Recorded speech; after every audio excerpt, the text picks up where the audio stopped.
Good morning.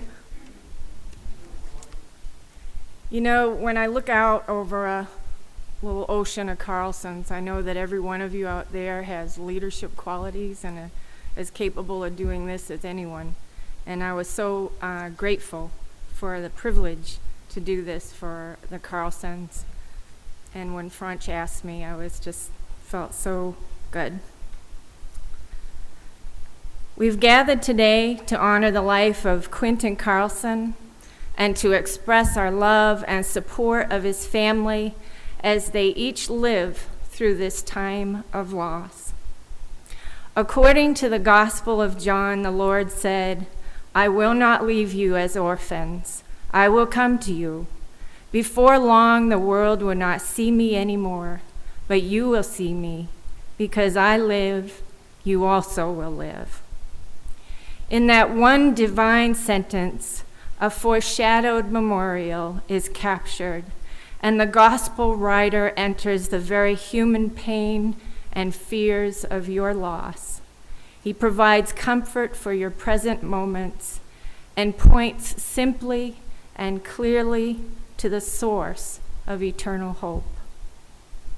In this spirit of hope, we gather to honor and to remember, to show our love and to express our sense of loss, but mostly to celebrate the life of Quinton Carlson and to rest our hope in the eternal promises of God.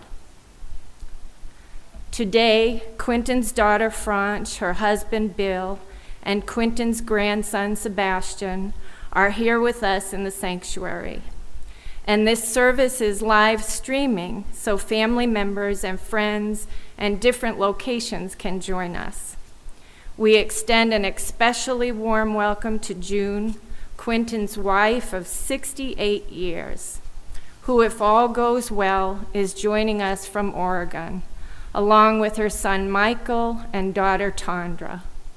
To all of you watching by the internet, and any we've missed naming who might be watching, we extend our warmest welcome. We are so glad you could join us for this memorial service.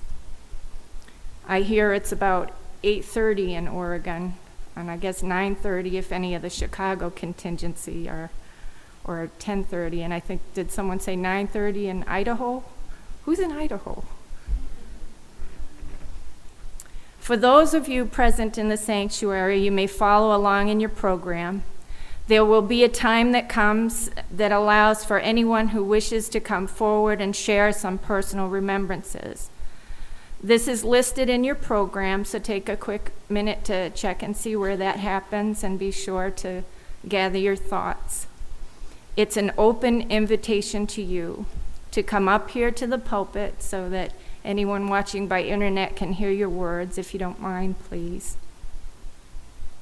So now we seek the Lord's blessing as we hear the reading of the 23rd Psalm.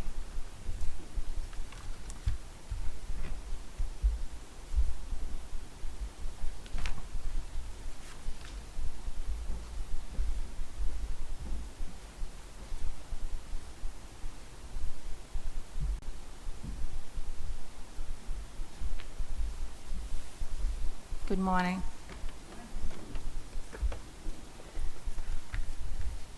The Lord is my shepherd, I shall not want. He maketh me to lie down in green pastures. He leadeth me beside the still waters. He restoreth my soul. He leadeth me in the paths of righteousness for his name's sake. Yea, though I walk through the valley of the shadow of death, I will fear no evil, for thou art with me. Thy rod and thy staff, they comfort me. Thou preparest a table before me in the presence of mine enemies. Thou anointest my head with oil. My cup runneth over. Surely goodness and mercy shall follow me all the days of my life, and I will dwell in the house of the Lord forever.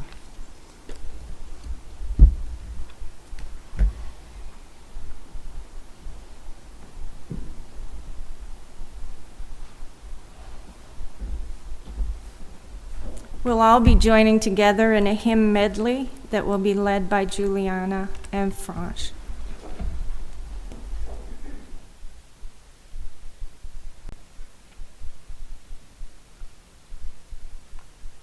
So we're going to begin with Amazing Grace, and we're going to do the first verse to gather everybody's energy together in a yoga speak thing. Sorry about that. But so we're going to do one verse together, and then everybody please join in for the second two verses. We'll be repeating the first verse on the second time through. Yeah.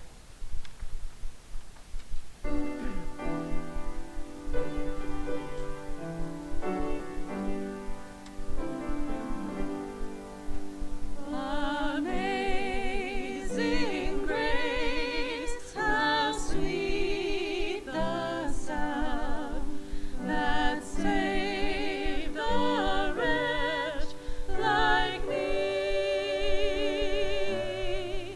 I once was lost, but now am found. Was blind, but now I see.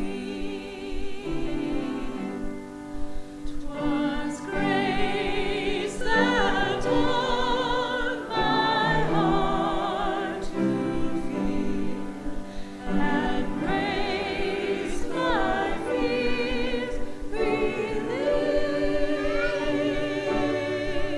How precious did that grace appear, the hour I first believed.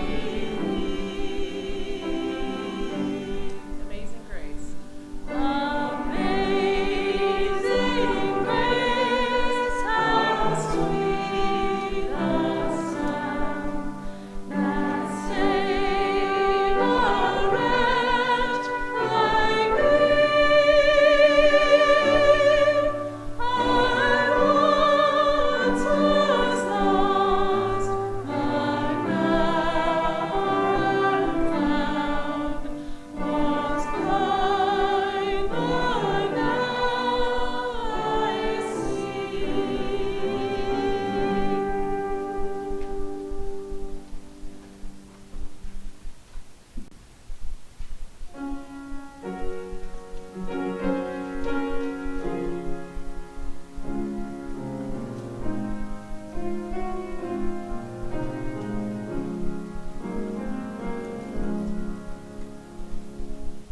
There is a place of quiet rest, near to the heart of God, a place where sin cannot molest, near to the heart of God.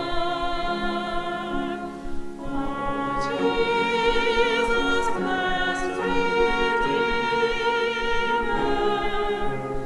friend of the heart of God,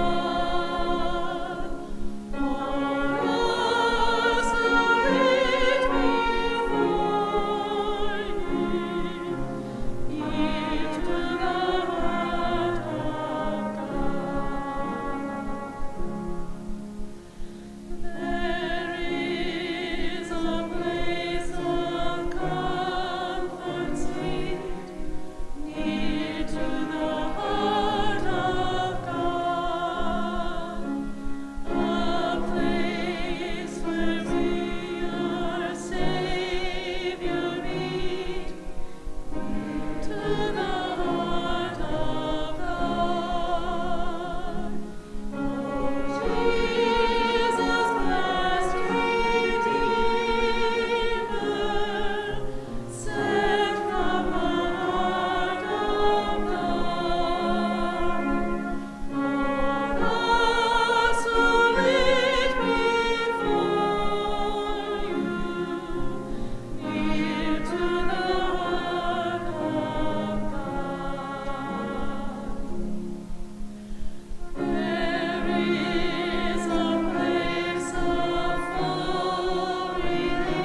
Shall we gather by the river, where bright angel feet have trod, with its crystal tide forever flowing by the throne of God? Yes, we'll gather by the river, the beautiful river. Gather with the saints at the river, that flows by the throne of God. There we reach the shining river, lay we every burden down. Grace our spirits will deliver, and provide in robe and crown. Yes, we'll gather at the river, the beautiful river. Gather with the saints at the river, that flows by the throne of God. Soon we'll reach the shining river. Soon our pilgrimage will cease. Soon our happy hearts will quiver with a melody of peace. Yes, we'll gather at the river, the beautiful river.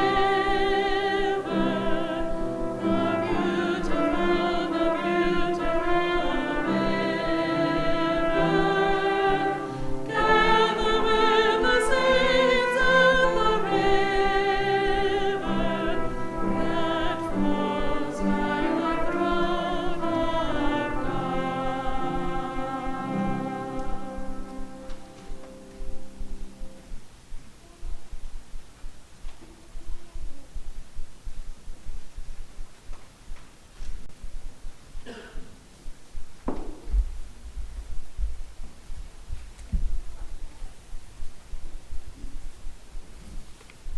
I believe that was Quinton's or one of his favorite hymns. I always find it really neat to hear what someone's favorite hymn is, because I think it gives us a little window into their soul. Quinton Lambert Reinhart Carlson died on June 22nd in Portland, Oregon, at the age of 92. Quinton was a beloved husband, father, brother, grandfather, uncle, and friend. He was born on Seaver Street here in Northeastern, a humble beginning, a child of Swedish immigrants, and the seventh of 9 children who grew up as part of this church family. Quinton's father was the town stonemason, and working alongside his father, Quinton observed the art of building beautiful things. There would be high school, college, and academy for Quinton. As I mentioned earlier, Quinton was married for 68 years to the love of his life, June.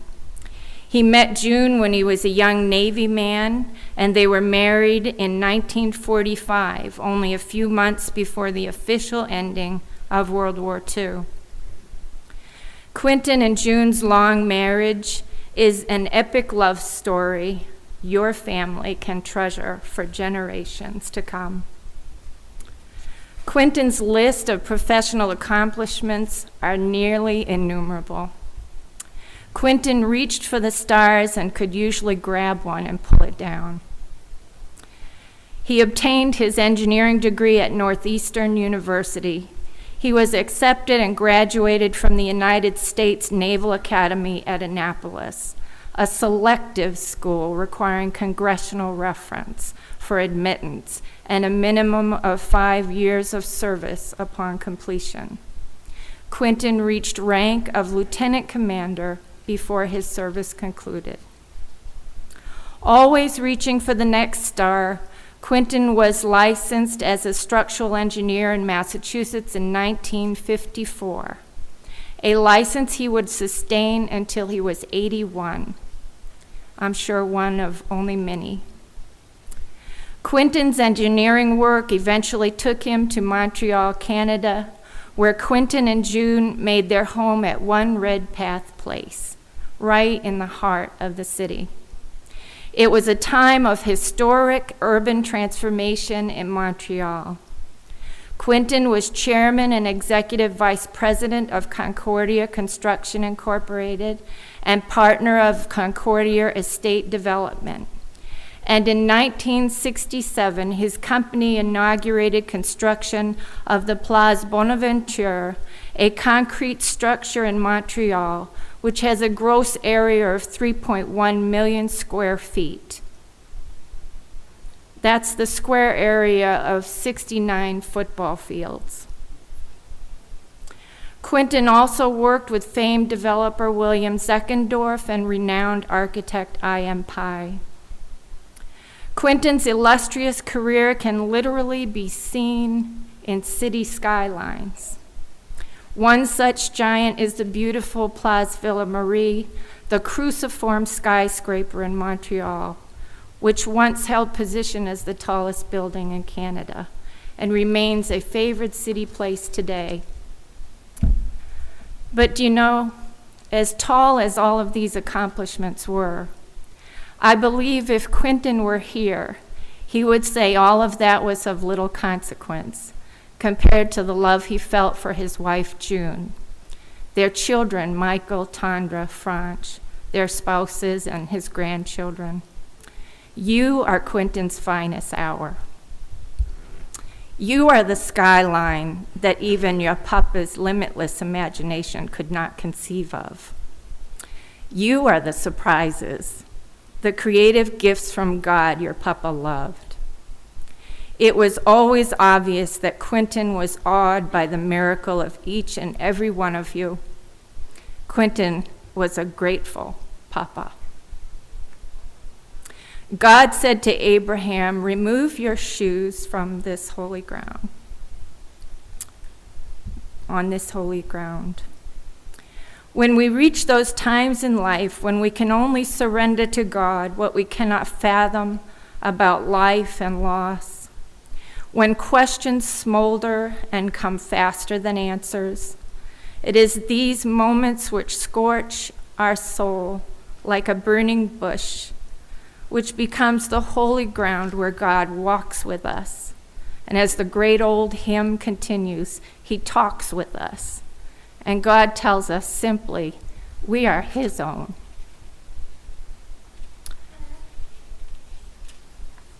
Will you pray with me?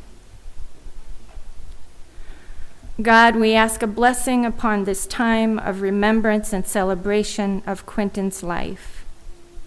We thank you so much for the gift of Quinton. May we open ourselves to the preciousness of all of our lives. May this service serve your divine purposes, Lord, and may it comfort the grieving hearts of Quinton's family. We lift up especially June to the comfort of your love, God, and may that peace that passes all understanding rest upon June this day as we remember together. In the name of our Lord we pray. Amen. Please come forward as your part in the program presents itself.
troubles come and my heart burdened be, then I am still and wait here in the silence until you come and sit a while with me. You raise me up so I can stand on mountains. You raise me up to walk on stormy sea. I am strong when I am on your shoulders. You raise me up to more than I can be. You raise me up so I can stand on mountains. You raise me up to walk on stormy sea. I am strong when I am on your shoulders. You raise me up to more than I can be.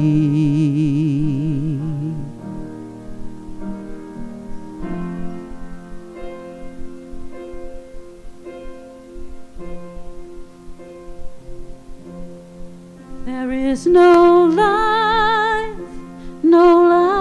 without its hunger. Each restless heart beats so imperfectly. But when you come and I am filled with wonder, sometimes I think I glimpse eternity.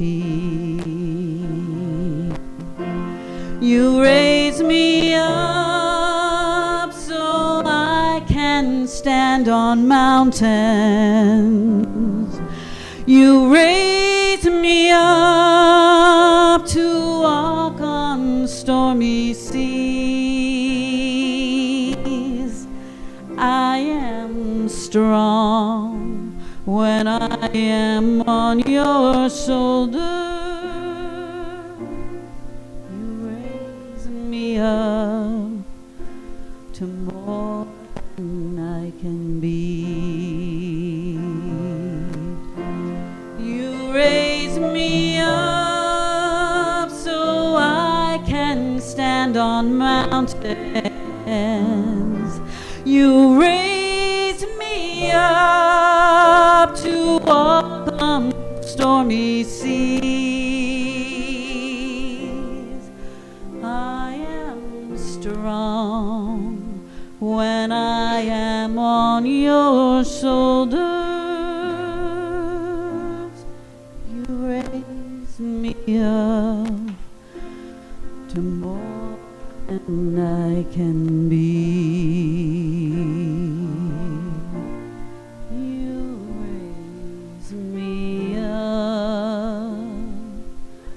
To more than I can be.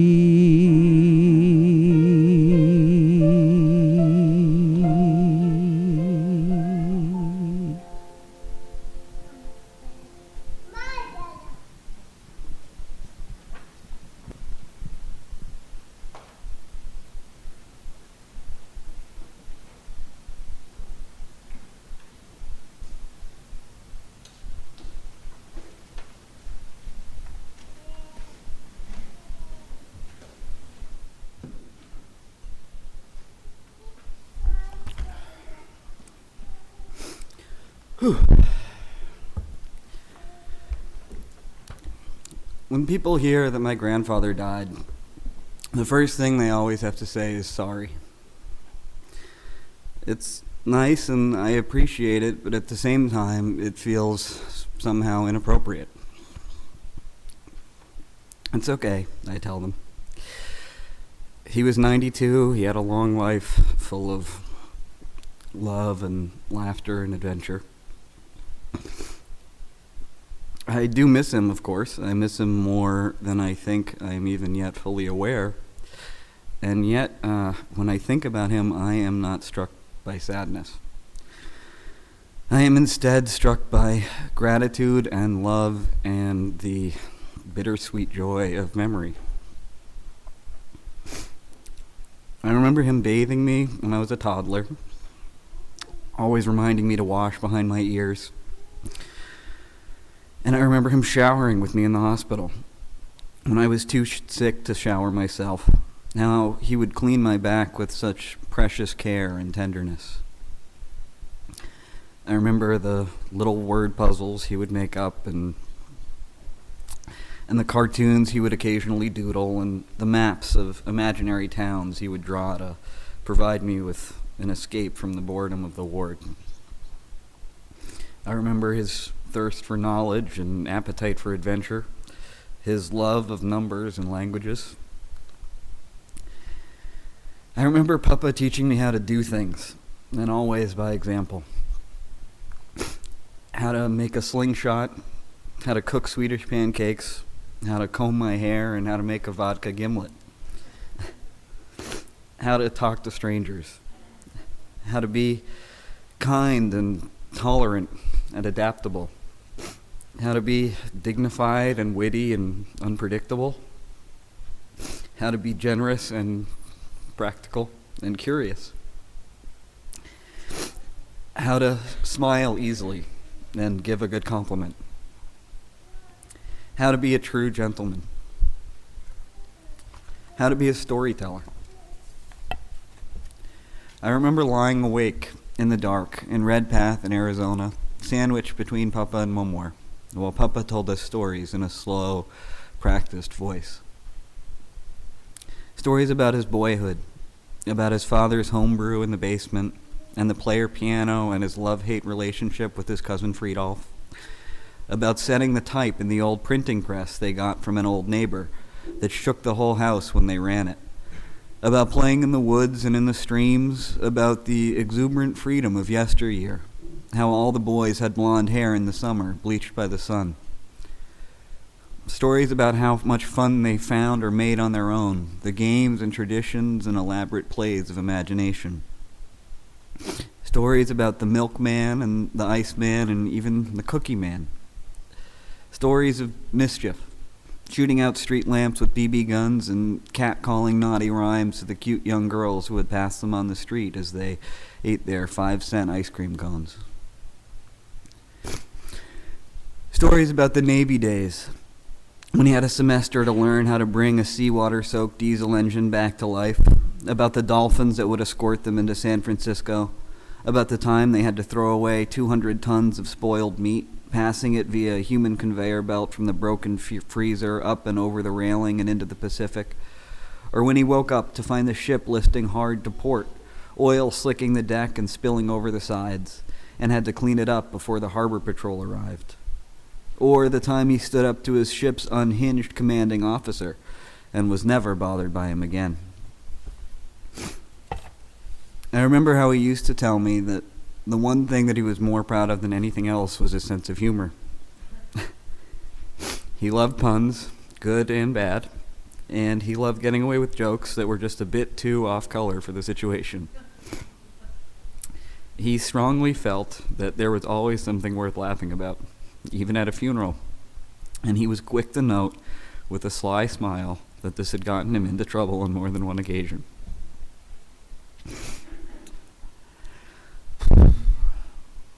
I remember early on in my last visit to Portland, one night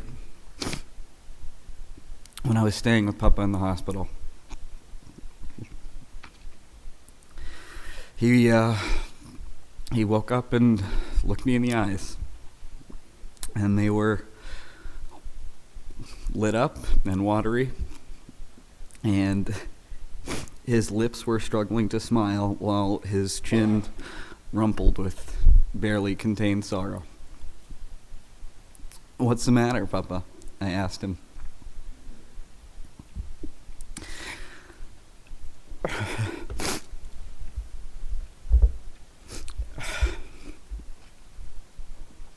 "I was just thinking about all the good times we had together."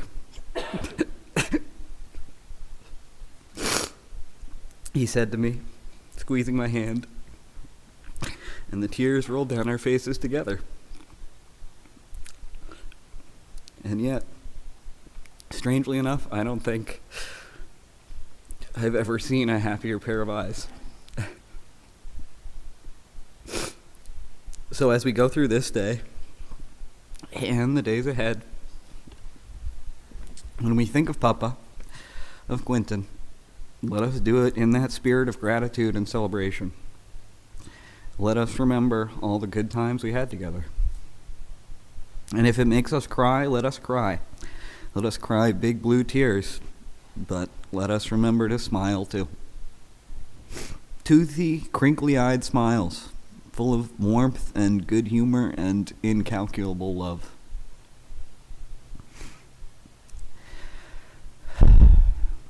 We were all blessed to know you, Papa, and I will cherish the good times we had together till the end of my days. I love you. And I'm sorry. I tried really hard to include some gastrointestinal humor, but I just couldn't figure out how to do it tastefully. So, yeah. Love you, Papa.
Thank you, everyone, for gathering here today to remember Quinton. Quint loved Easton and the many years he spent here. Here he grew up with his loving family. From this strong beginning, he based his future life, going on to many accomplishments and great adventures. He adored his siblings, Wallace, Alcer, Sonia, Alden, Vincent, Eleanor, Raymond, and Ellen. Through life's trials and tribulations, joys and celebrations, they remained a close and loving family. His parents, John and Helga, were hardworking individuals determined to instill their children with strong Christian values and a sturdy Swedish background. Quint was always very proud of this. He would have been thrilled to know that the succeeding generations of Carlson kids have continued to find strength in this heritage. He loved you all, old and young. May his spirit remain with you. I am unable to be with you in person, but I am watching this service from Portland, Oregon. I send a special greeting to Mildred. You and I are the last of a generation. My heart is with you. June Carlson.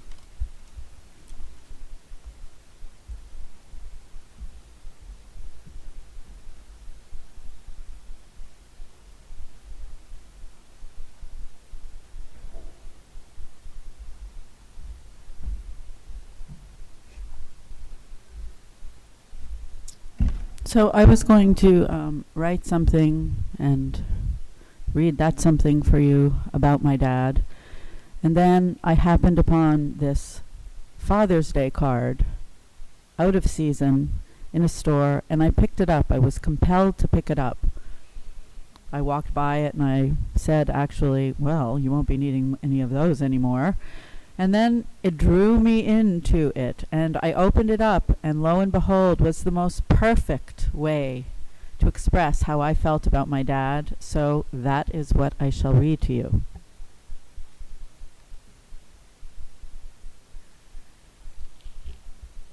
This is for you, Dad. This is for you, for the father I love, for the one who has cared all these years, but who has never heard enough about how much I care. So this is for you, Dad, for the one who has helped me through all my childhood fears and failures, and turned all that he could into successes and dreams. For the man who is a wonderful example of what more men should be. For the person whose devotion to his family is marked by gentle strength and guidance, and whose love of life, sense of direction, and down-to-earth wisdom make more sense to me now than nearly any other thing I've learned. If you never knew how much I respect you, I want you to know it now. And if you never knew how much I admire you, let me just say that I think you're the best father any child ever had. This card is filled with love, and it's all for you, Dad. Love you, Papa.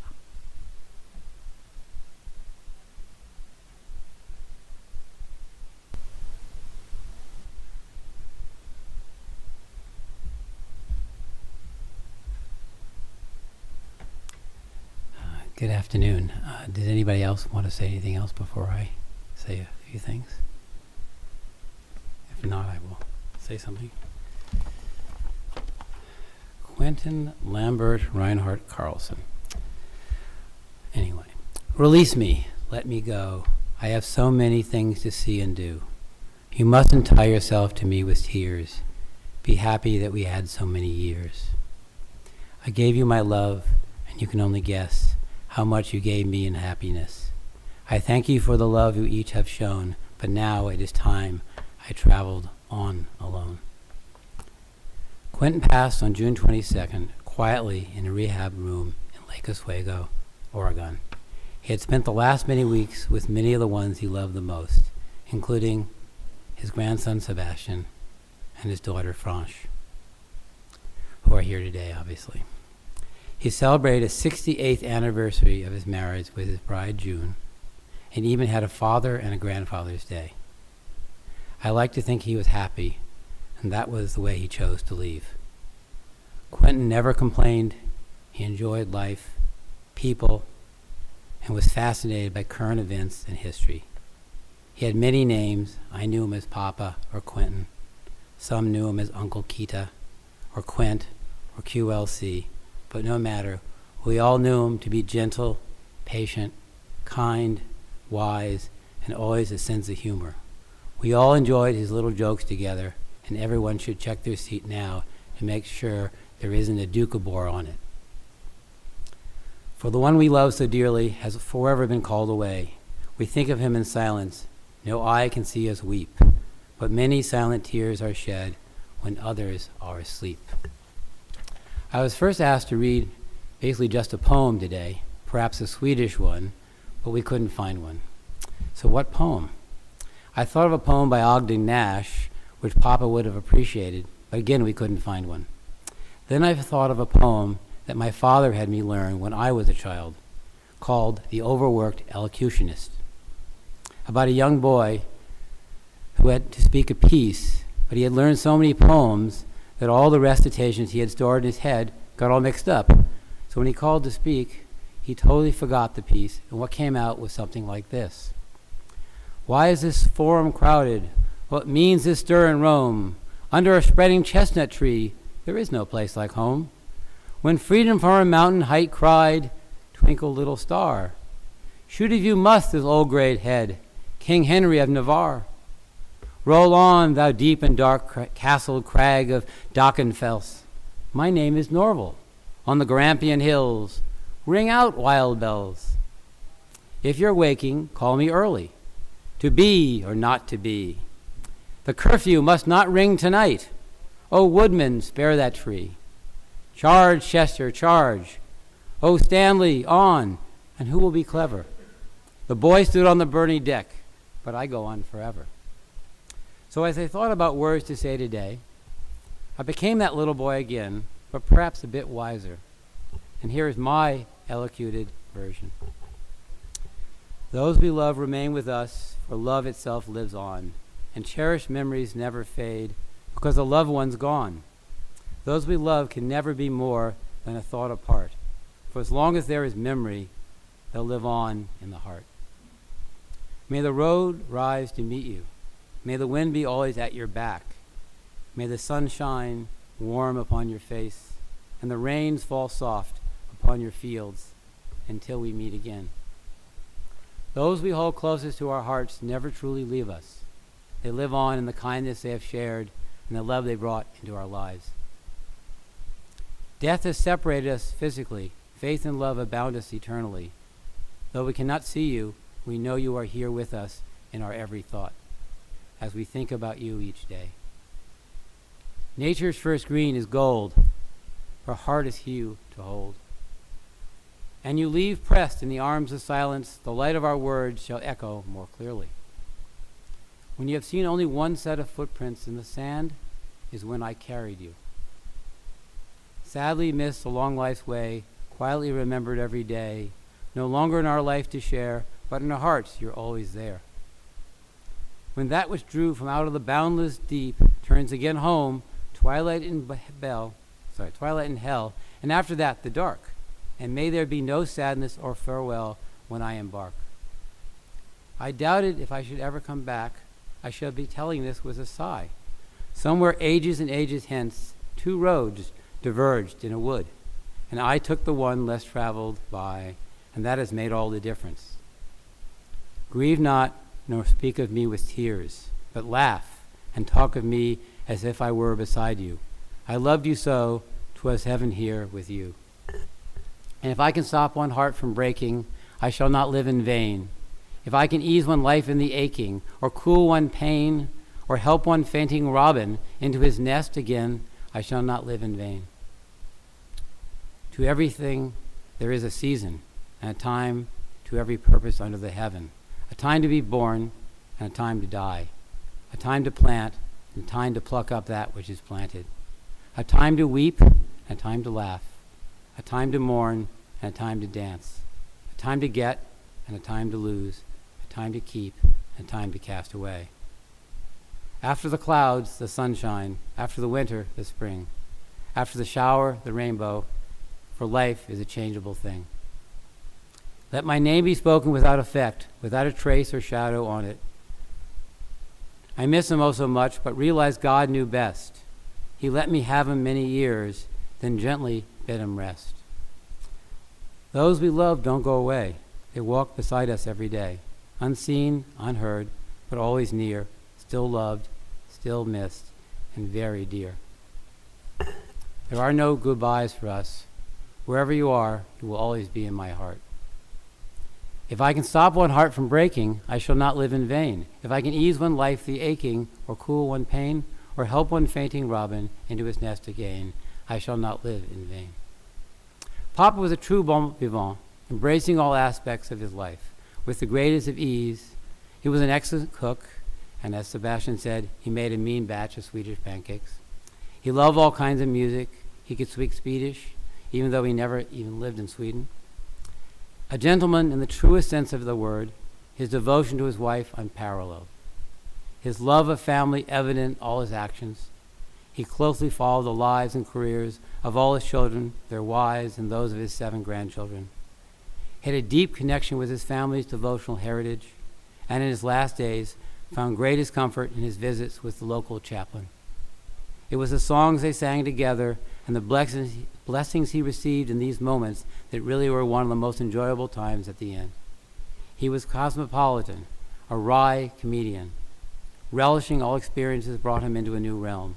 He was a storyteller, and one could listen to his stories without tiring.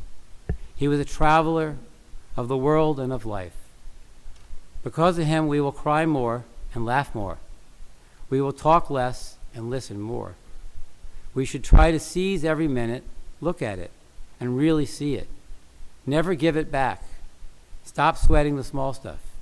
Not worry about who doesn't like you, or who has more, or who's doing what. So grieve a while for me, if grieve you must, and let your grief be comforted by trust. It's only for a while that we must part, so bless the memories within your heart. I won't be far away, for life goes on. So if you need me, call and I will come. Though you can't see or touch me, I'll be near. And if you listen with your heart, you hear all my love around you soft and clear. And then, when you must come this way alone, I'll greet you with a smile and say, welcome home. The tide recedes, but leaves behind bright seashells on the sand. The sun goes down, but gentle warmth still lingers on the land. The music stops, and yet it echoes on in sweet refrains. For every joy that passes, something beautiful remains. Goodbye, Papa. Goodbye, Uncle Keta. Rest in peace. Thank you.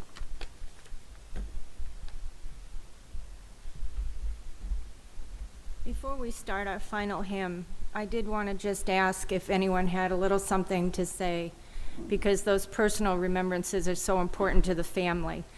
I didn't want to, I know sometimes myself I'll sit there and really regret a moment, and it's only one memorial to do this in. So.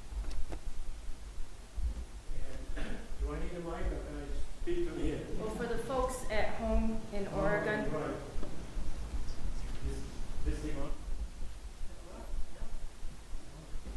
Good morning. I'm sitting in my chair, struggling to stay sat down. I didn't want to come up here and make this thing anything longer than it is, or will be. But I thought I have to say something about Uncle Quinton.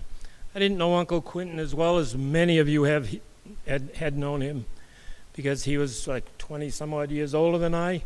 But I do remember 2 important things, none of which are magnificent in terms of what goes on in the world, because Quinton was great in magnificent things throughout this world. I got to know Quinton fairly well shortly around the time when my brother died. That would put Quinton at, 28, 30 years old. And I can remember him helping me learn how to ride Uncle Raymond's bicycle. By the way, I never had the opportunity to tell Raymond I'm sorry for all the dents in his bicycle. But Quinton would put me on the bike, top of a little hill in my backyard, and set me free, and bingo, right in the middle of a little dinky tree in this big yard. He would pick me up, we'd go back up the top, do it again, and eventually I went down the hill and didn't hit the tree.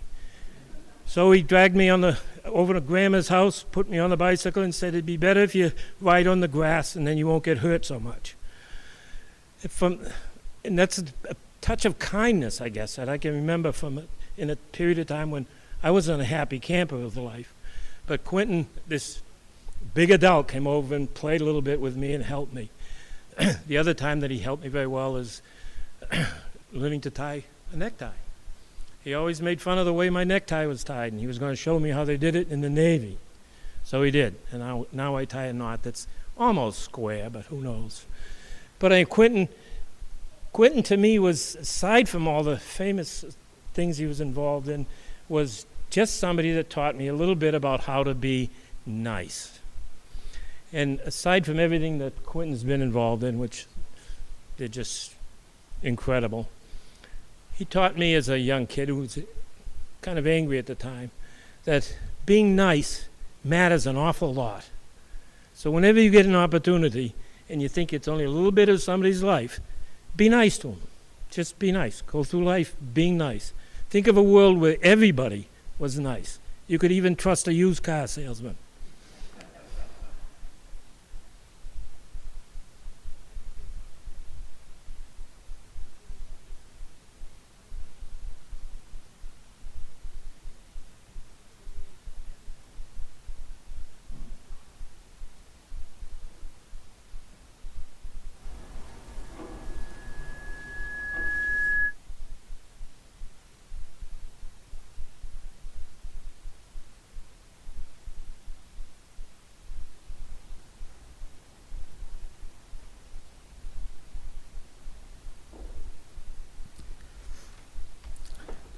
Good morning, folks.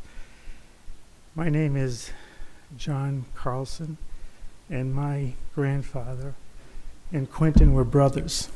And my grandfather passed in the 60s. Never got to know him, but over the years got to know Quinton a bit. And like Rick, what you were saying, because he lived so far away, he just didn't cross paths that much. But I remember in the 70s, my Nana would talk about Quinton, and he was this mysterious great man that lived in Montreal, and I had this vision that he lived in the top of a castle in Montreal. But over the years, when he would come to different events, and I went to Northeastern University, which is where he went. He graduated in 1943. I was in 88. And I remember at the time thinking how proud I was to be able to go to the same school as the great man. But Sebastian, I had talked to him a bunch of times, about the experience he went through with you, and talked about the Ronald McDonald House, and I guess part of his wisdom is he drew from those kinds of things as well, and of course he would give anything not to have gone through that. He was a changed person, and he appreciated things even more. So what great humility he had, and it really is a lesson for us all, in today's time. So we'll miss him, and his passing is the end of that generation. So it's really, as you wrote, it was a good run, for sure. It was a good run. So thank you.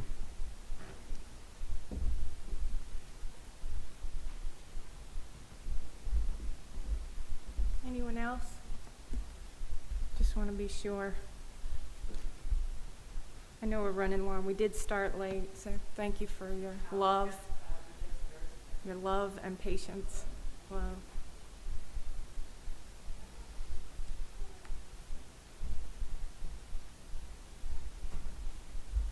Sense of humor.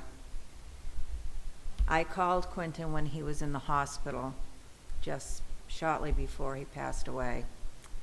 And my Uncle Quinton said to me, and he was very weak.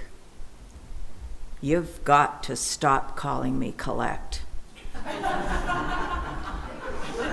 And that was my Uncle Quinton.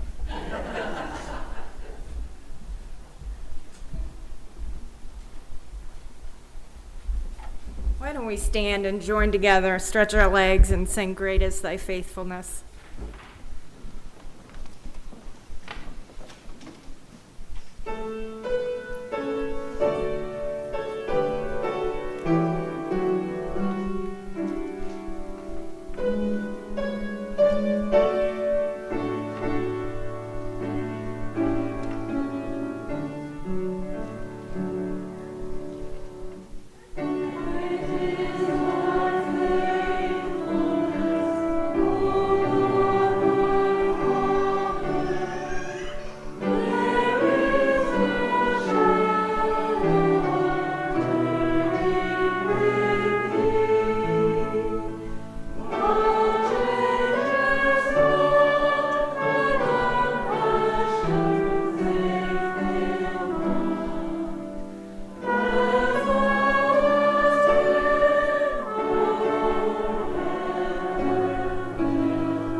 Please be seated.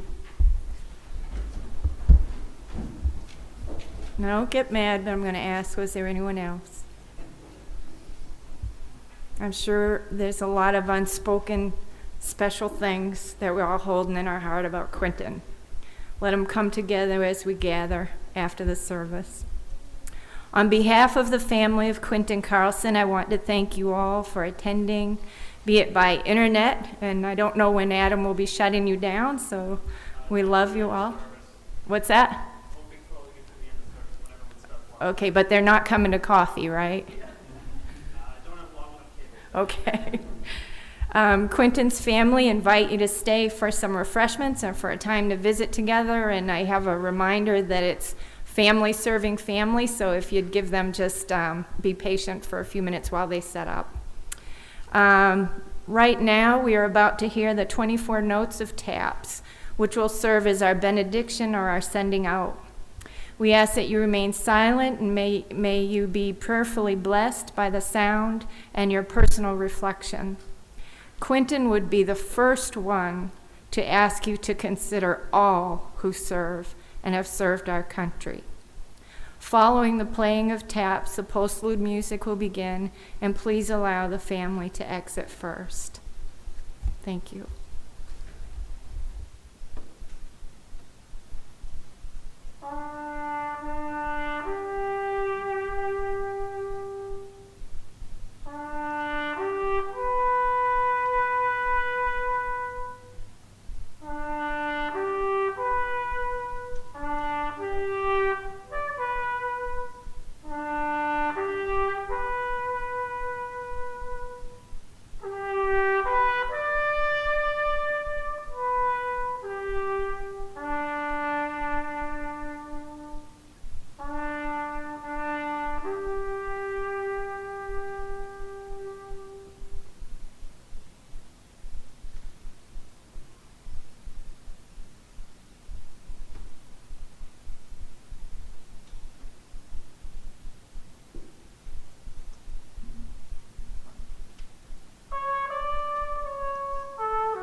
I know, I said, oh my God, I better show up because she's calling me.